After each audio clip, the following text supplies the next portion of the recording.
Hello everyone, welcome to Kaizen Minds Academy, Improve Daily Achieve Greatly।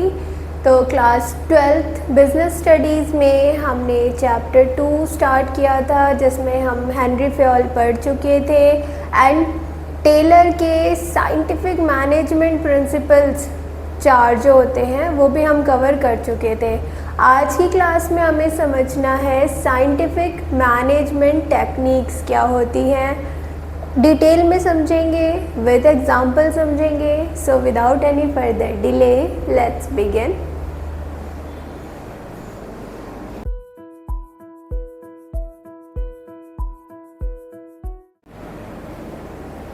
देखो बेटा, Taylor ने scientific management principles के साथ साथ कुछ टेक्निक्स भी दी थी जो शॉप फ्लोर या फिर लोअर लेवल मैनेजर्स यूज़ कर सके for efficient production of goods.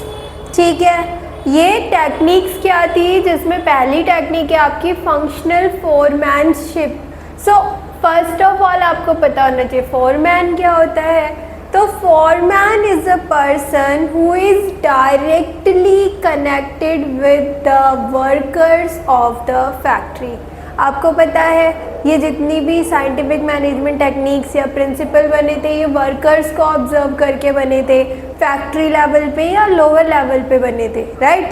तो फोरमैन वो पर्सन होता है जिसे हम सुपरवाइज़र भी बोलते हैं, जो डायरेक्टली वर्कर्स से कनेक्टेड होता है। ठीक है, अब वो डायरेक्टली वर्कर्स को इंस्ट्रक्ट कर रहा है, गाइड कर रहा है, तो इस पर्सन की कुछ क्वालिटीज़ तो होनी चाहिए।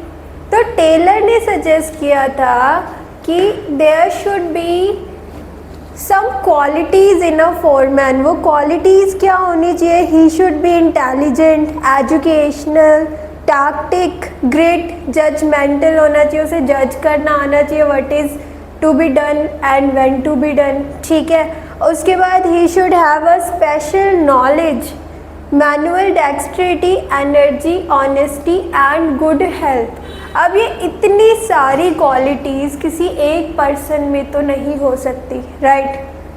कुछ ना कुछ लैक करेगा। तो इसके लिए एफडब्ल्यू टेलर सजेस्टेड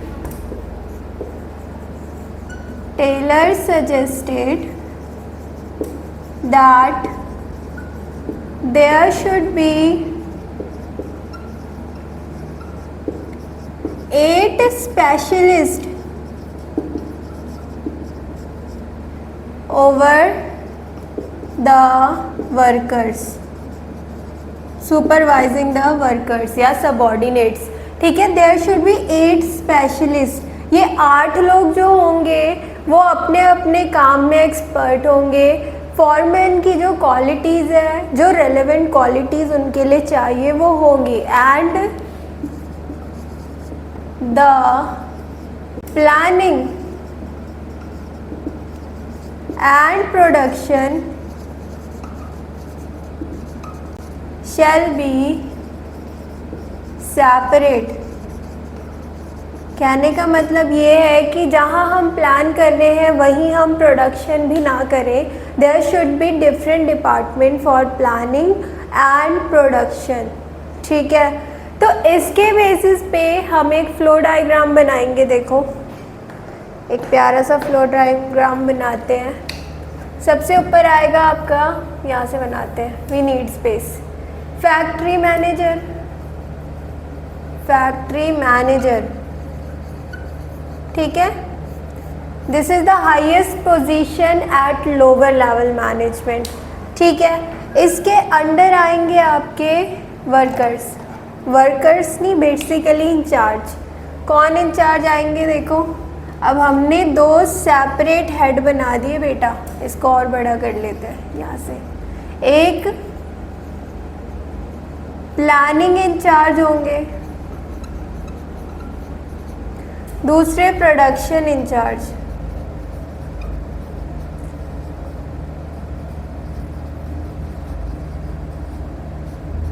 ठीक है, प्लानिंग इंचार्ज में 4 स्पेशलिस्ट आएंगे, 1 2 3 एंड 4। ऐसे ही प्रोडक्शन इंचार्ज में भी 4 स्पेशलिस्ट आएंगे, 1 2 3 एंड 4। ठीक है, ये 4 स्पेशलिस्ट कौन है देखो बेटा, तो ये 4 स्पेशलिस्ट है आपके instruction card clerk, instruction card clerk, root clerk, root clerk के बाद टाइम एंड कॉस्ट क्लर्क, और फिर यहाँ पर है disciplinarian.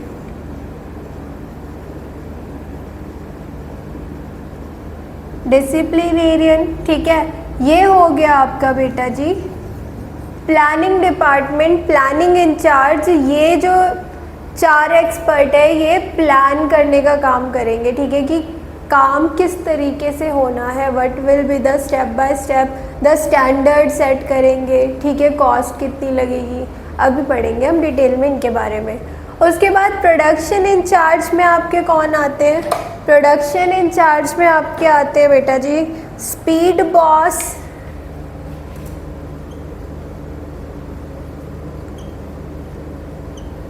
Gang repair, gang boss, then repair boss, repairs boss, and then inspector. ठीक है, अब ये है कौन और इनका काम क्या है, तो देखो सबसे पहले है instruction card clerk. Instruction card clerk का काम क्या है, to draft instruction for workers, to draft instruction for workers. ठीक है, मीन्स काम को किस तरीके से करना है उसका इंस्ट्रक्शन बनाना, स्टेप बाय स्टेप गाइड बनाना किसका काम है, इंस्ट्रक्शन कार्ड क्लर्क का। ठीक है, उसके बाद है आपका रूट क्लर्क। रूट क्लर्क क्या बताएगा बेटा, the route of production, how to produce, ठीक है, स्टेप्स या रूट। ठीक है, रूट ऑफ प्रोडक्शन बताएगा कि प्रोडक्शन हमें किस तरीके से करनी है, किस तरफ करनी है, किस तरफ इन द सेंस कि हमें आज कितना काम करना है और किस तरीके से करना है। ठीक है, टाइम एंड कॉस्ट क्लर्क देखेगा कि टाइम और कॉस्ट शीट बनाएगा। ये टाइम और कॉस्ट शीट मतलब कितना टाइम लगेगा काम ख़त्म होने में,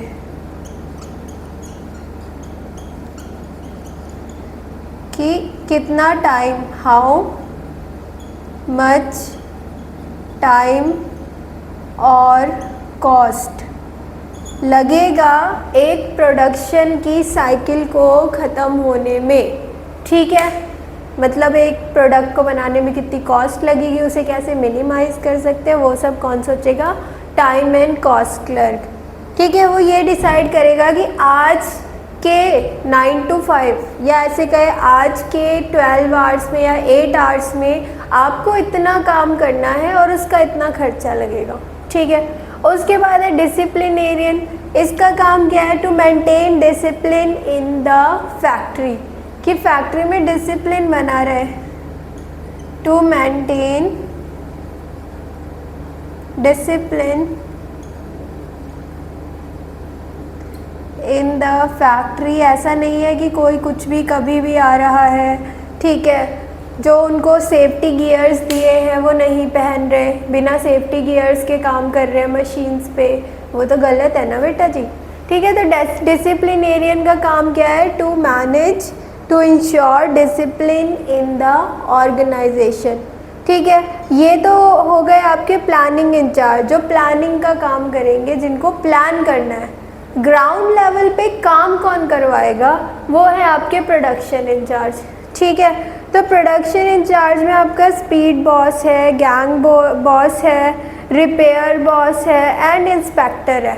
ठीक है, तो स्पीड बॉस का काम क्या है, ensure work completed in time. ठीक है। उसका काम क्या है कि कोई वर्कर टाइम पास तो नहीं कर रहा बैठ के, सब काम कर रहे हैं ना, काम टाइम से ख़त्म हो जाना चाहिए। जो डेडलाइन है उससे पहले काम ख़त्म करवाने की जिम्मेदारी किसकी है? स्पीड बॉस की। गैंग बॉस की जिम्मेदारी क्या है? To insure proper availability of tools needed. ठीक है, जो भी मटेरियल, जो भी टूल्स चाहिए प्रोडक्शन के लिए वो प्रॉपरली मिलने चाहिए। जैसे वर्कर आया, आई नीड अ हैमर, ठीक है, तो गैंग बॉस ये नहीं कह सकता भाई मेरे को नहीं पता कहाँ है, ठीक है। They have to bring, they have to provide the tools और मटेरियल, तो उसकी रिस्पॉन्सिबिलिटी किसकी है? गैंग बॉस की है। इसे उसके बाद है रिपेयर बॉस। रिपेयर बॉस का क्या है? Ensure the machines and tools in working condition.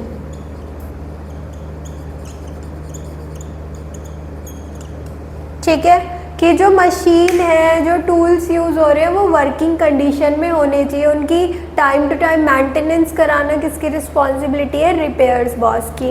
And then inspector to ensure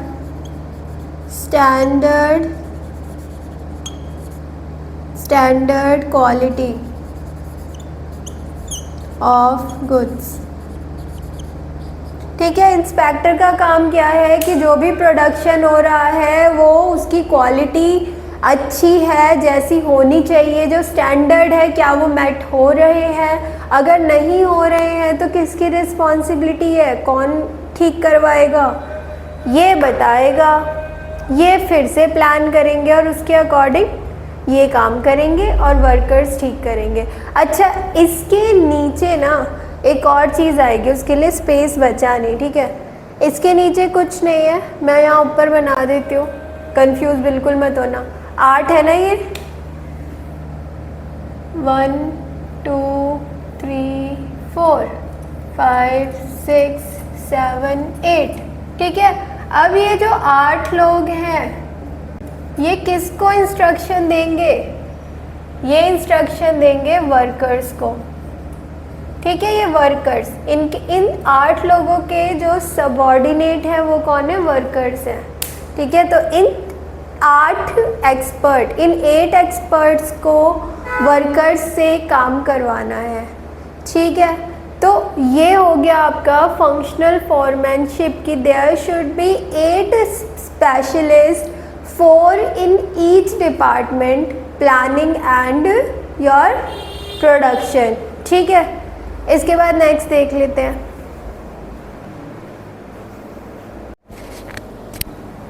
okay, देखो, standardisation and simplification of work means there should be a standard set from purchasing raw material to production of finish goods. Means आप जब raw material खरीदने जा रहे हो तब भी एक सर्टेन स्टैंडर्ड, एक सर्टेन क्वालिटी होनी चाहिए उस रॉ मटेरियल की, ताकि जब आप उससे गुड्स बनाओ, फिनिश गुड्स बनाओ, तो वो भी एक क्वालिटी के गुड्स बने, ठीक है। पैसे बचाने के लिए सस्ता माल या बेकार क्वालिटी यूज़ नहीं करनी है, ठीक है।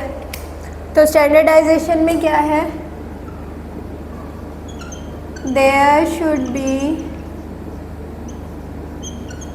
अ standard, a set standard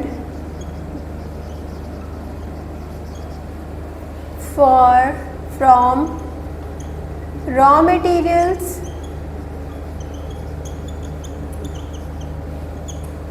to the finished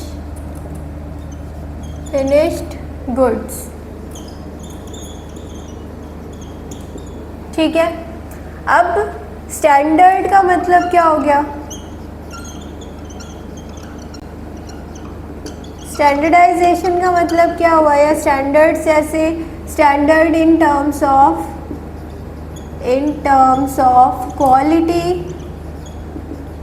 size, shape, colour, ठीक है, कलर एटसेट्रा।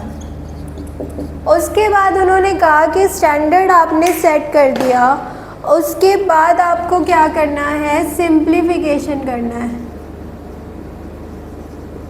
सिंप्लीफिकेशन का मतलब क्या हुआ, रिड्यूस और एलिमिनेट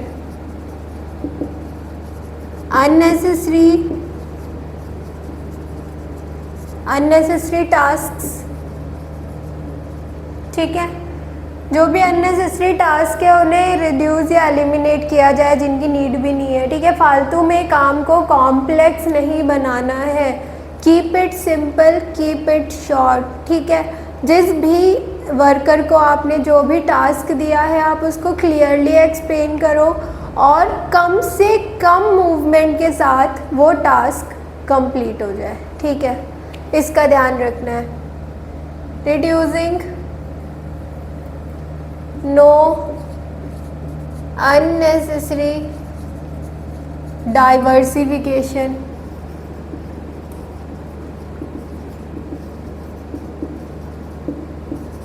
एटसेट्रा। ठीक है, इसका मतलब क्या हुआ, जैसे सपोज आप कैंडल बनाते हो, ठीक है, तो आप सिंपल रखो ना, there is a unscented candle and scented candle. एक है जिससे खुशबू आती है, फ्रेगरेंस आती है, एक है जिससे नहीं आती। अब स्केंटेड में भी आप क्या कर रहे हो कि रोज़ का अलग बना दिया, रोज़ में भी फिर उसकी शेप्स के लिए अलग डिपार्टमेंट बना दिए।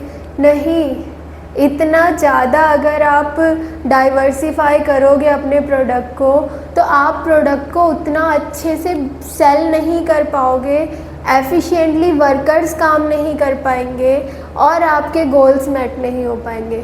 तो there should be a simplification of task in achieving the goals. ठीक है, this is your standardisation and simplification of work. ठीक है, इसमें ज़्यादा कुछ नहीं है।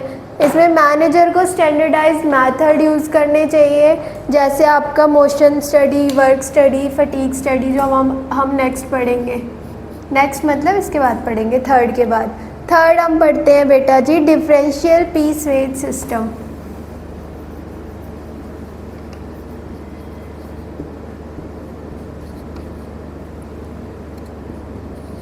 Differential piece wage system. अब ये क्या आ गया है ना, तो ये क्या है बेटा आपका डिफरेंशियल पीस वेज सिस्टम। आपका बोलता है कि there should be a different pay for efficient and inefficient employees. ठीक है, there should be a different pay for efficient and inefficient employees और workers। employees ही लिख लो। ठीक है, इसका मतलब क्या हुआ, एफिशिएंट और इनएफिशिएंट वर्कर।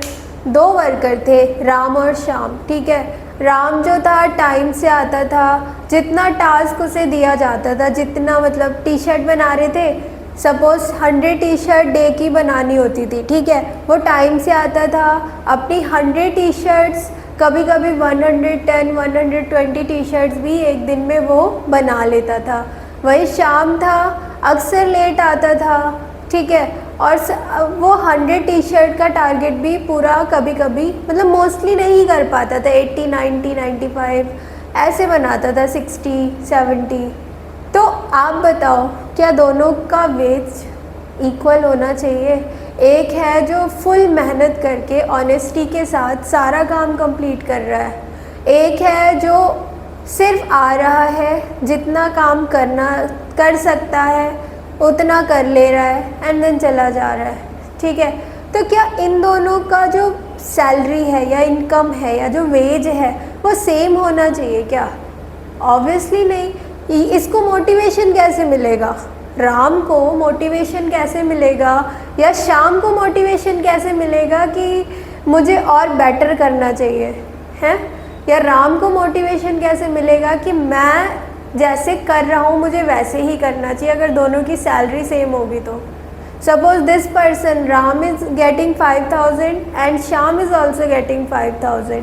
नाउ राम सोचेगा कि यार मैं इतनी मेहनत क्यों कर रहा हूँ, मैं भी श्याम इतना कर लेता हूँ, पैसे तो मुझे मिल ही रहे हैं, मैं क्यों इतनी मेहनत कर रहा हूँ।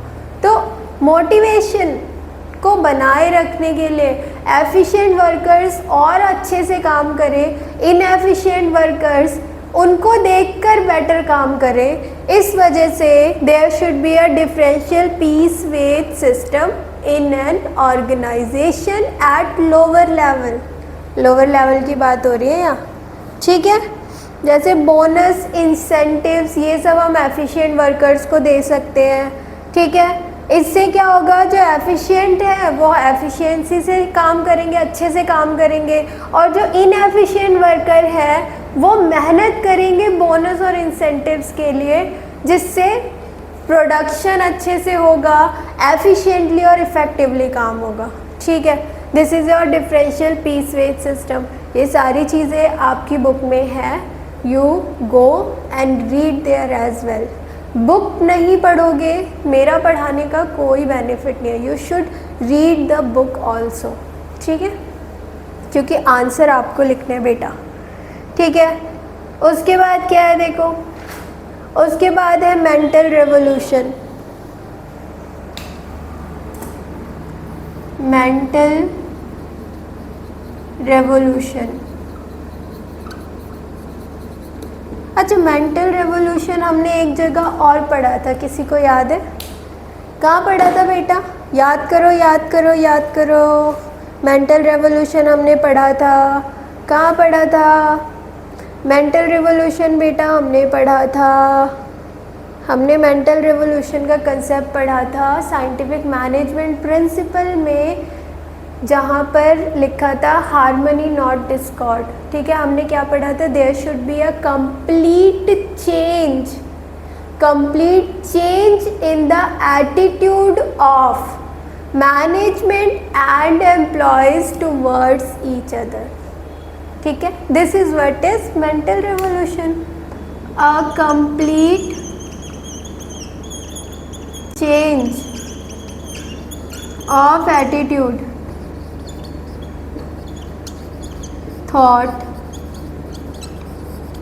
thoughts of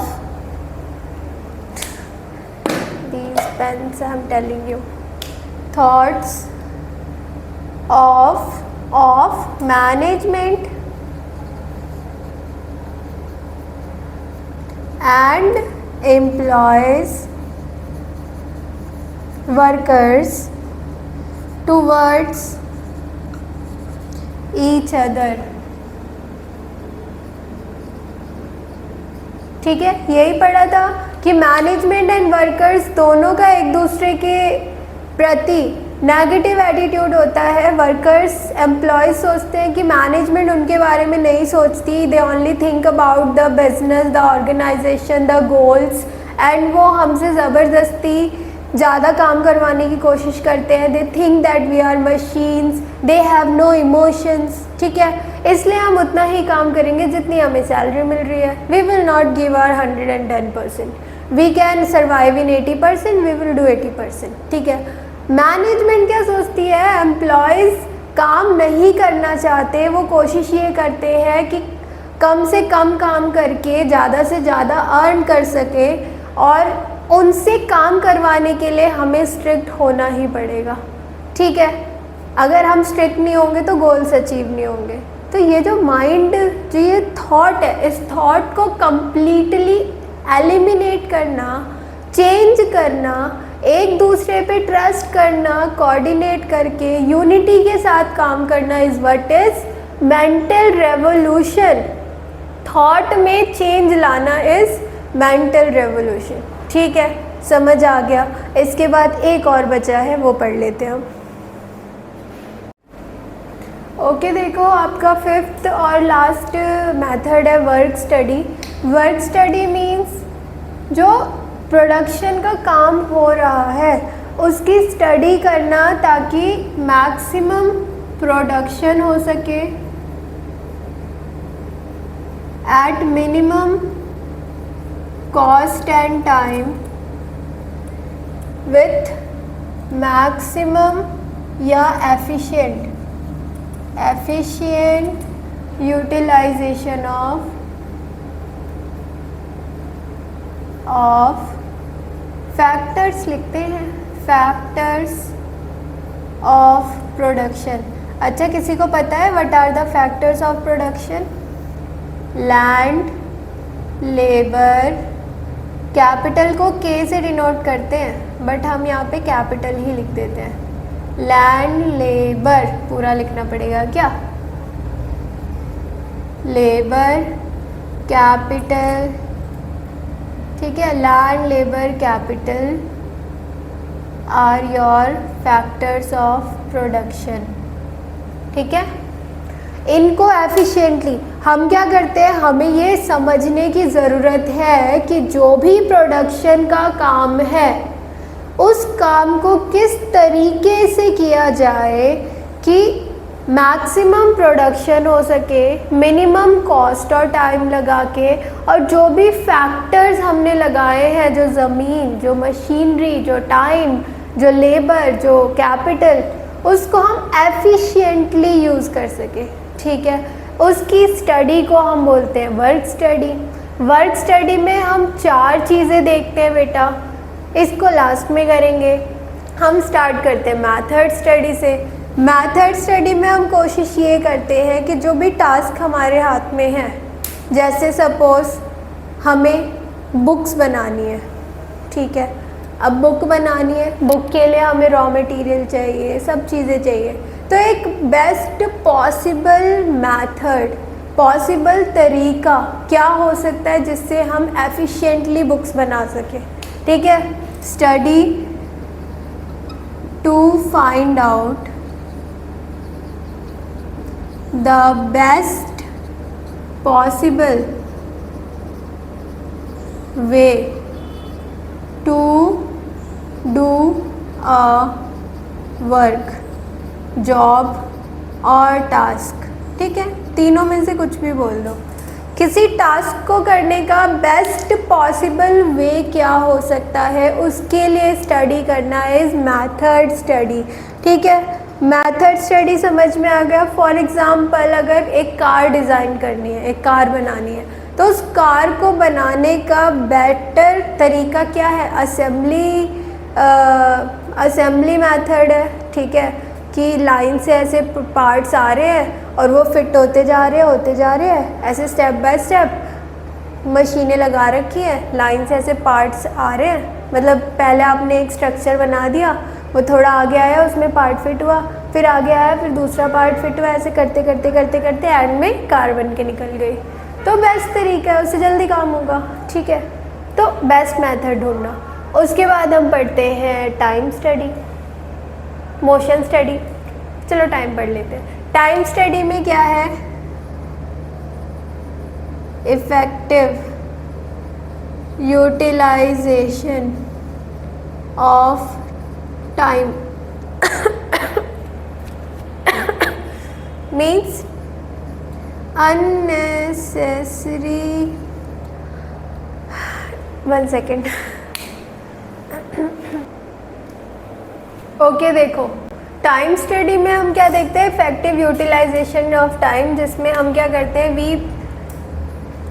we frame a standard, एक स्टैंडर्ड सेट करने की कोशिश करते हैं, स्टैंडर्ड फॉर एवरेज वर्कर्स, ताकि वो भी काम को टाइमली कंप्लीट कर सके, ठीक है। एक होता है कि एक सुपर इंटेलिजेंट, बहुत ही क्या बोलते हैं, सुपर इंटेलिजेंट, बहुत ही अच्छे तरीके से जल्दी से काम करने वाला वर्कर है। एक एवरेज वर्कर है कि वो काम कर देगा तो कितना टाइम लेगा, तो वो स्टैंडर्ड टाइम सेट करने के लिए हम करते हैं टाइम स्टडी। उसके बाद है motion, to eliminate unnecessary motion, movement to complete task। ठीक है, इसका एक एग्जांपल लेते हैं। जैसे स्कूल में एग्ज़ाम होते हैं, ठीक है, आप क्या करते हो, पहले घर से निकलते हो, स्कूल आ गए, ठीक है, स्कूल से काउंट करते हैं। पहला मूवमेंट स्कूल के गेट के अंदर आए, दूसरा मूवमेंट आपने टाइम टेबल देखा, वेयर इज़ योर क्लास, तीसरा movement you went to your class, आपने चौथा मूवमेंट आपने अपना रोल नंबर चेक किया, पांचवा मूवमेंट आप बैठ गए सीट पे, छठा मूवमेंट टीचर आई क्लास में, उन्होंने इंस्ट्रक्शन दी, आपने बैठ के सुना, उसके बाद आपको पेपर्स डिस्ट्रीब्यूट हुए, उसके बाद आपने अपना जो भी आपकी ज्योमेट्री थी उसे निकाला, उसमें से अपने टूल्स निकाले, पेन्स निकाले, ठीक है, आपने उन्हें टेबल पे रख दिया, उसके बाद उसमें से आपने एक पेन उठाया और आपने लिखना शुरू किया, फिर मैम आई, उन्होंने शीट दी, आपने उस पर साइन किया, ठीक है। इतने सारे टास्क है ना, इसको और सिंपल कैसे कर सकते हैं, इसको और कम कैसे कर सकते हैं, इतनी सारी जो मूवमेंट्स है उसमें से जो वेस्टफुल मूवमेंट्स है उनको कैसे निकाला जा सकता है, एलिमिनेट किया जा सकता है, ठीक है, इसकी स्टडी करना इस मोशन स्टडी। देन आता है आपका fatigue study, number of intervals, number of times the workers need to rest between the job। ठीक है, मीन्स काम को करने के बीच में कितनी बार एक वर्कर को रेस्ट चाहिए, या उसे वॉशरूम जाना है, या उसे लंच करना है, ठीक है, कितनी बार एक काम को ख़त्म। जैसे अगर आप स्कूल में हो, स्कूल में क्या होता है, बीच में रिसेस होता है, ठीक है, रिसेस से पहले क्लासेस होती हैं, रिसेस के बाद क्लास होती है, बीच में जो रिसेस का टाइम होता है, लंच ब्रेक जो होता है, उसमें आपको रेस्ट करने दिया जाता है, आप और टीचर दोनों, सो दैट क्या हो, आगे के क्लासेस में भी पढ़ाई एफिशिएंटली हो सके, है ना। ऐसे ही अगर एक फैक्ट्री में वर्कर्स काम कर रहे हैं तो ऐसा तो नहीं है ना कि आप पूरे टाइम उनसे काम कराओगे, they need to go to washroom, they need to eat something, they need tea break, है ना। तो फैक्ट्री में इसकी स्टडी करना कि वर्कर्स कितने टाइम में थक जा रहे हैं कि उनको ब्रेक की नीड पड़ रही है, और उसके अकॉर्डिंग स्टैंडर्ड ब्रेक्स डिज़ाइन करना, that is your fatigue study, ठीक है। तो ये 5 आपके क्या थे, साइंटिफिक मैनेजमेंट टेक्निक्स, प्रिंसिपल्स हम पढ़ चुके थे। टेलर जो हमारे FW टेलर थे, उनका यही मानना था कि किसी भी काम को करने का एक बेस्ट पॉसिबल तरीका होता है जो हमें फाइंड आउट करना चाहिए, तभी हम काम को एफिशिएंटली और इफ़ेक्टिवली कर सकते हैं और ऑर्गेनाइजेशंस के गोल मेट हो सकते हैं, ठीक है। इसके साथ इस चैप्टर का जो बेसिक प्रिंसिपल वाला पार्ट था वो ख़त्म हो गया है, छोटे मोटे टॉपिक्स रह गए हैं, जैसे टेलर एंड फ्योल के बीच में कंपैरिजन, उनके प्रिंसिपल्स के बीच में, तो वो वाला पार्ट हम नेक्स्ट क्लास में कवर करेंगे। नेक्स्ट क्लास में ये चैप्टर आपका ख़त्म हो जाएगा। मैं बार बार कहती हूँ कि आप बुक पढ़ो, क्योंकि आपको कंसेप्ट यहाँ बैठाना है तो you have to read book. आप क्लास देखकर पास हो जाओगे एग्ज़ाम में, बट एक्चुअल इम्प्लीकेशन या एक्चुअल वोकैबुलरी आपको कहाँ से मिलेगी, बुक से मिलेगी, ठीक है। Now if you have any doubt, any query, any suggestion, you can comment beneath this video, and see you in the next class. Have a nice day. Bye bye.